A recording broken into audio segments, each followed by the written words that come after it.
आपका कार्यकलाप देख करके यूपी से लोग आमंत्रण करने आ रहे हैं। हम तो पहले से भी शिक्षकों की लड़ाई लड़ते रहे। उस समय हमारे पास शिक्षक हितों की लड़ाई के लिए उत्तर प्रदेश से, झारखंड से, बंगाल से, इन सभी जगहों से मुझे लोग बुलाते रहे। अब जब बात जनहित की है और मुद्दे की बात है तो इसमें सबसे बड़ा मुद्दा शिक्षा का मुद्दा है। और शिक्षा, समान शिक्षा प्रणाली लागू हो, चाहे वे गरीब के बच्चे हों, अमीर के बच्चे हों, कॉरपोरेट के बच्चे हों, अरिस्टोक्रेट के बच्चे हों, ब्यूरोक्रेट के बच्चे हों, सभी के बच्चों को समान शिक्षा मिले, इसके लिए मैं पहले से ही संघर्ष करता रहा हूँ, हमेशा से आवाज़ बुलंद करता रहा हूँ। और हमारे बयानों को मीडिया के द्वारा दिखाए जाने पर यह बात अब उत्तर प्रदेश के लोगों ने भी सुनी है।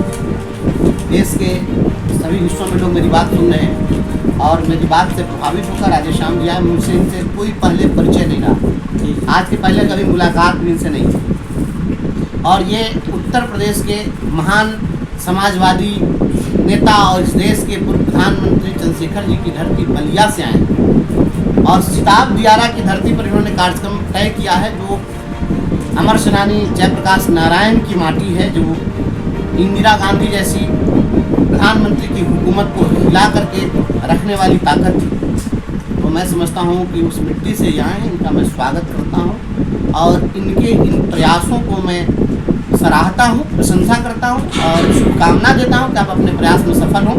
इनका जो प्रयास है, हमारी भी वही कोशिश है। हम आंशिक रूप से बिहार में कुछ सफलता की ओर बढ़े भी हैं। जब हमने यह आवाज़ उठाई थी कि आप गरीबों के बच्चे को कुछ और किताब पढ़ाते हैं, अमीरों के बच्चों को कुछ और किताब पढ़ाते हैं, तो सभी को समान किताब पढ़ाइए। एक देश, एक बोर्ड, एक सिलेबस, एक किताब, एक व्यवस्था, एक शिक्षक, एक स्कूल, ये हमने हमेशा से बात कही है कि आप लागू करिए।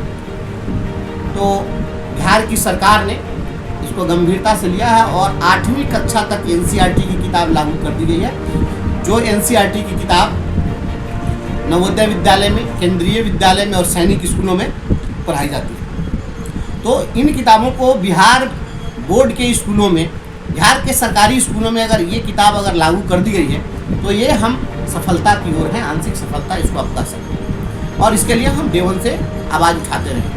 अब बात आई है पूरे देश में, ये प्रयास करें, पूरे देश के लिए कोशिश है कि पूरे देश में समान शिक्षा प्रणाली लागू हो और इस पर ये हमेशा लड़ते जुझते रहे। ऐसे भाई आए हैं, इनका मैं क्रांतिकारी अभिनंदन करता हूँ।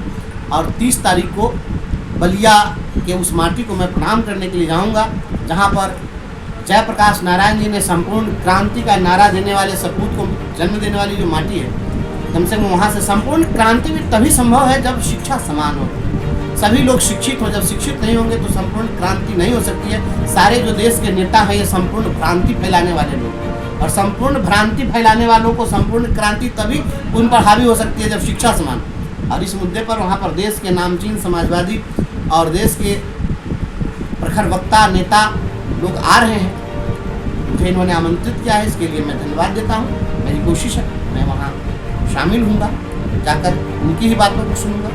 अच्छा, एक और नियम लागू किया गया था जो स्कूल के बच्चे 3 पहिया से नहीं जाएंगे, फिर भी कोई स्कूल में ऐसा नहीं हो रहा है। सभी जगह सभी स्कूल से लोग बच्चे आ रहे हैं, जा रहे हैं। 3 पहिया गाड़ी से अगर बच्चे नहीं जाएंगे तो 4 पहिया गाड़ी कहाँ से आएगी? ये तो पहले व्यवस्था ही कर देते। हमारे पास में खाने के लिए कोई व्यवस्था नहीं और हमको बासी भोजन कहीं से अगर मिल जा रहा है, अब वही खा के हम पेट भर रहे हैं। आपने कानून बना दिया कि बासी भोजन करने पर दंड लगा देंगे, तो भाई ताज़ा भोजन उपलब्ध आप करा दीजिएगा तब ना आप बासी भोजन को बैन कीजिएगा।